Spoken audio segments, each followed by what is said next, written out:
Hello, everybody, to the stream today. And man, first and foremost, I'm going to go right here and I'm going to make sure that this mic is working right now. Because if you want to know why, it is because I recorded a full SmackDown review yesterday, and guess what?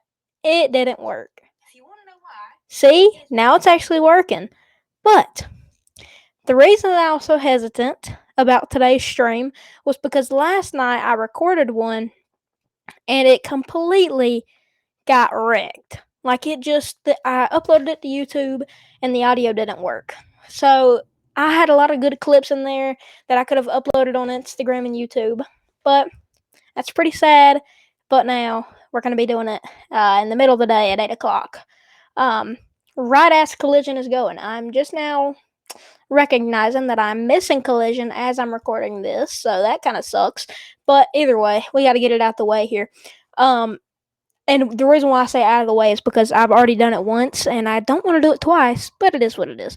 We kicked off the show with Solo Sikoa or Tonga Loa getting into a wreck, but the whole bloodline was there. And in the background, we see B-Fab and Cody Rhodes, which Cody Rhodes comes up to the mic eventually during that segment, but really nothing to get into there. They eventually end up investigating Jacob Fatu. Then to end the show, or at the end of the show with that drama, we ended up investigating Solo Sikoa after Jacob was found free. That whole storyline is pretty dumb to me. Soon as I found out that we were gonna go with the car wreck angle, I was already pretty confused because we know every single time we have a car wreck angle in a WWE storyline, it is most likely going to turn out horrible. Same thing we got with the Jeff Hardy and AJ Styles storyline. It was god awful. Not god awful. It wasn't that bad, but it was pretty bad. So I think that's the reason why people aren't talking about the Jeff Hardy and AJ Styles feud to this day, is because there's two high caliber superstars there. There's two of the best superstars ever, and if they could have just clashed, they could have made one of the best rivalries of all time. But instead, WWE or Vince was like, "Hey, let's go with the car wreck angle. Let's go with the drug angle of Jeff Hardy being addicted to stuff, and let's bring that into real TV. Let's have him get in a car accident because he was doing this." Like, it was just not good. I don't think that was the right angle, and still to this day, I think that it's pretty bad because honestly, I think we could have had a really good rivalry there, but Vince sold the bag. Like half the stuff that we did see back there and back then. I'm not even gonna mention it no more because it's behind us. We don't need to mention it anymore. But yeah, that was pretty weird. But getting back to the main focus there, I at first thought that we might have seen Zilla come out here. Obviously not during this segment right here, but this would open the doors for Zilla to come into the WWE. I think this will be an awesome time because Zilla, we know he's on the Indies, but at the same time, you cannot just strip him from all his championships. He is the Reality of Wrestling champion. He is a lot of champions. He's the House of Glory champion. He's a champion all around the world. So you can't just strip those titles away from him. But yeah, that storyline, I don't know how that's going to go. I'm pretty bored by it, though. Just the match between Solo and Jacob at SummerSlam is going to be really interesting. The first match we saw, which I was really surprised because it was a pretty boring match, and that was Charlotte Flair taking over Raquel Rodriguez, which eventually Charlotte ended up picking up the victory. But I just thought it was a really bland match and a really boring match, if I'm being completely honest. I don't think it should have opened the show. I think that the tag match should have opened the show later in the night. I just feel like that this match, yes, we did figure out during the segment with Charlotte and Alexa before the match, we're going to be seeing Charlotte and Alexa versus Raquel and Roxanne. I get that whole angle. I get how we're trying to say that we're trying to build up to that match at SummerSlam, but at the same time, you kind of got to realize that Charlotte versus Raquel is never going to be a good match, no matter what world you put it in. We could have had Charlotte in her prime, and that still would not have been an interesting match for me personally. So I just think that was a horrible thing to do in the first place. I think that it wasn't smart to put Charlotte Flair against Raquel Rodriguez, even though we are trying to build that. You don't really put two not small people against each other. They're both tall, so they're both going to be going against each other, and I just didn't like it. Overall, don't think it was my cup of tea. I'm going to give that match right there a solid 5.5 out of 10. Harsh ratings for a Friday Night SmackDown. I don't think it was good at all. And y'all know, I say it a lot in these videos. Every time I say some sort of a hot take or some sort of a bad take on this page right here, we only talk about, or we only release real news, real thoughts, real everything. And that's what I think. I just think it was a horrible match. And I don't like Raquel's in ring work. She's all right. And Charlotte, she hasn't been good since 2019. Let's be completely honest with ourselves. 2019 might be a stretch. 2023, whenever she left for that break with that knee injury, I'm pretty sure is whenever that happened. But yeah, I really didn't like this match. Flair ended up defeating Raquel, which I think we do have time until SummerSlam. SummerSlam is on August 2nd and 3rd, and so we don't know which night that's going to be held on just yet, but it really doesn't matter. Don't know how many more weeks we have until SummerSlam. I'm guessing about 3 more weeks. 2 to 3 more weeks, I'm pretty sure, because we're coming near the end of July here. I'm pretty sure 3 weeks, if I'm not mistaken. But could even be 2 if I'm being completely honest. But I just think that it's not a good idea to put the titles, to keep the titles on Raquel and Roxanne. I think it's pretty obvious the titles have to go on Charlotte and Alexa here at SummerSlam. It's the only thing that makes actual sense. So yeah, that's what I'm going to go with there. But still, didn't like the opener here. Thought it wasn't that great. We see Carmelo and Damien backstage before their match, which Damien challenges Carmelo to a match, which Melo accepts, and we figure out that in this match, it actually was a pretty decent match, and I think it could have ended really well, but we ended up seeing Aleister Black get involved here, which I wasn't too thrilled about. Wasn't very happy with Aleister getting involved here. I think it wasn't the best thing to do, but it is what it is. It's showing a cool side of Aleister, and the Black Mass connected, so I'll give that extra points. Not going to rate this match due to the fact that Aleister got involved, but storyline points are definitely there. Going to give them great storyline points. I mean, the storyline building here is absolutely insane. I loved every second of it. And let me know down in the comments. Should I start doing with these reviews?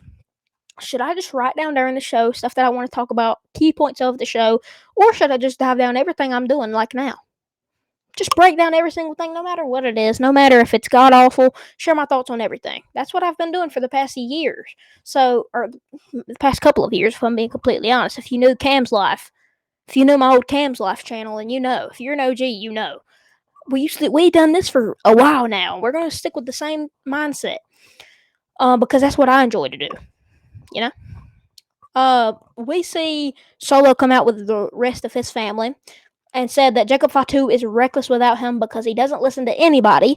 But Jacob was shown backstage being greeted by Jimmy Uso. He was told that he was not the man in the footage of the accident and was free to go. And Jacob marched straight to the ring where Fatu and Jimmy ended up taking out everyone in a brawl, but Tala Tonga didn't go down easily. It took both men to finally take him down. Adam Pearce came out and announced Solo Sikoa would defend the U.S. title against Jacob Fatu inside of a steel cage at SummerSlam.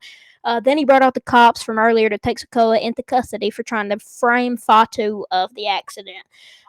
Once again, I feel like we kind of already broke it down in the opening parts of today's show, but I feel like that it is just really weird how we are going with this angle. You know, it's not something that we always see whenever we're kind of making these types of storylines. It's not always something we always see, and it's really a new slate to a bloodline storyline.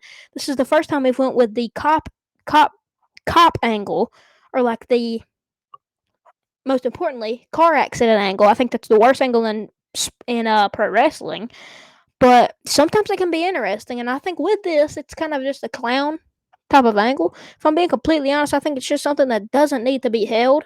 If I'm just giving my honest thoughts, it's something that I am not going to enjoy no matter how they do it. I don't think the cop angle, I don't think the car accident angle is any good, and especially Solo being a comedic character like he was last night after he got detained, or whatever they call it. Really didn't fit the storyline. So I just think it's horrible.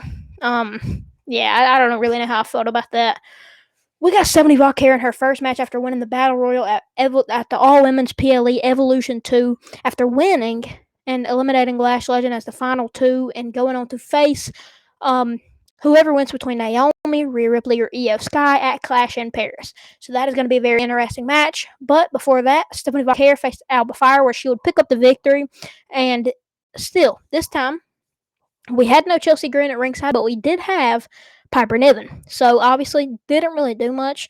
But we all know how Stephanie Valkyrie loves to do the Devil's Kiss, and it's probably one of the most popular, if not the most popular move in pro wrestling today. But We do not need Wade Barrett freaking out like he's never saw a woman before. I mean, it's insane. He's turning into Booker T. And that's completely not what we need. We got Booker T off of Raw. We've been a couple years without him on Raw. And I think that people were asking for that. So that's a blessing to some. I love Booker T's commentary, don't get me wrong. I absolutely thrive for it. I think he's one of the best commentators of all time. He brings the comedic side, and he doesn't burn out like a Pat McAfee. Again, on this show right here, we're giving honest thoughts. Pat McAfee burns out after 2 months. If you're gonna sign, I don't know if he signed a deal or not, but if he did, then it's your job. Michael Cole didn't get burnt out. I think he's only been off commentary for like 2 nights. Or probably more than that. But 2 nights in like a year, that's still insane for every single week you're doing this commentary. And sometimes he's filling in for 2 shows. So that's kind of crazy.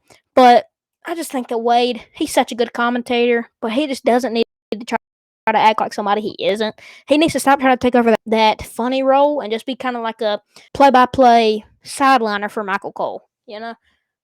He played a good part in this match though. It was decent commentary. I pretty much enjoyed the commentary a lot during this SmackDown. But either way, half the time I don't really pay attention to the commentary, but I know I used to a lot. And so Wade Barrett was always one that I was kind of on the fence about.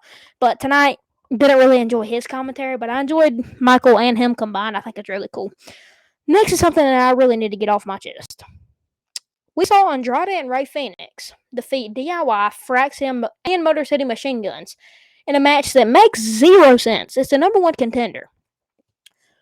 Everybody else in this match, MCMG, Fraxium, and DIY, they all have history with the White Six, especially DIY. But why are we giving the win to the only person that has literally 0 chemistry with the White Six and barely has any chemistry as a tag team?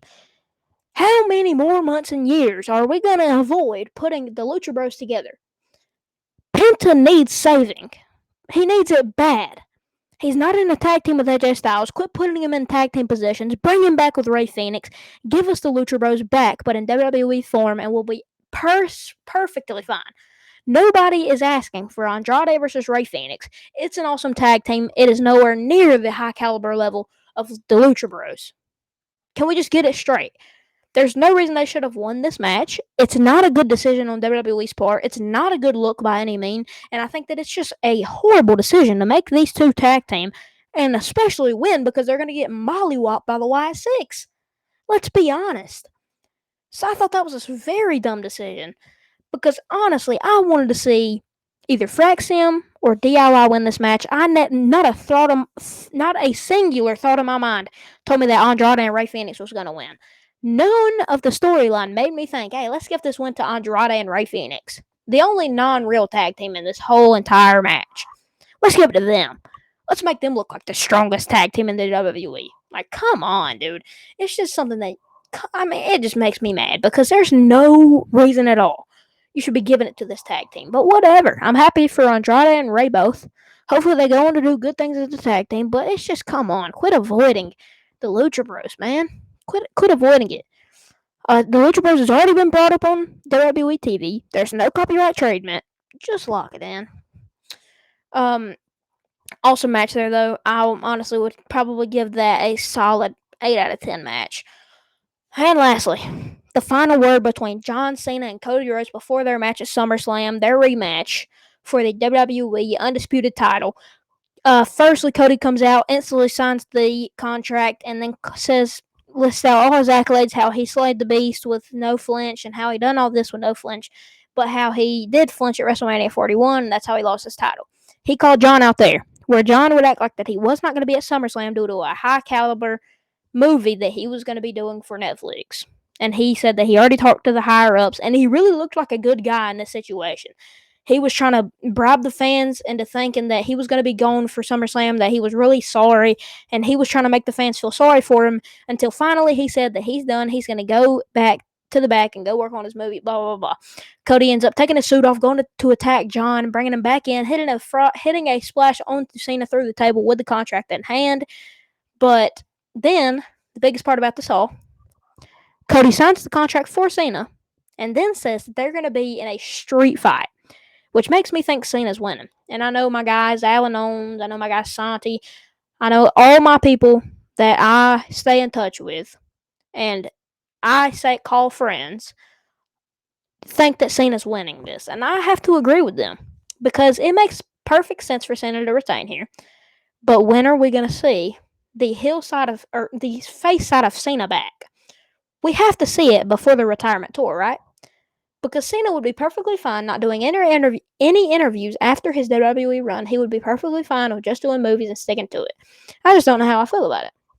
I think Cena's winning at SummerSlam, and that's the end of the conclusion here. That's the end of that's the end of all of it. Cena has to win, right? I would love for Cody to finish his story 2.0, but it just can't happen with Cena in a street fight. This has to be the moment that we bring The Rock actually to the WWE and have him be a part of the storyline in some type of way, with the final boss being teased over these past couple of weeks. But with the looks of it, Travis Scott, the only reason we didn't see Travis Scott in a match in WWE yet is because he's done with WWE. That's kind of stupid in its own right. But yeah, Cody can't win, can he?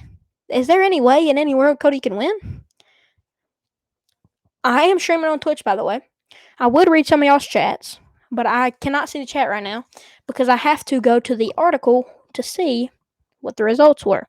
Even though I watched the show, can't remember every single thing in order that happened. But yeah, awesome episode of SmackDown last night. Sorry if this was shorter than the other one. The other one was like 25 minutes because I just absolutely ranted about SmackDown. But the audio got scraped off of that one, and if the audio gets scraped off of this one, I'm not doing another one. Promise you, not. NOT. If you're seeing this on YouTube, I'm going to be doing a review for Collision, I believe. There might be some things I don't understand, but please don't harsh me for that. Yeah, hope y'all enjoyed the stream. Hope y'all enjoyed this review. Y'all better be glad y'all are getting it. Y'all were this close to not getting it. But without further ado, hope y'all enjoyed. I will see y'all boys in the next one. Deuces.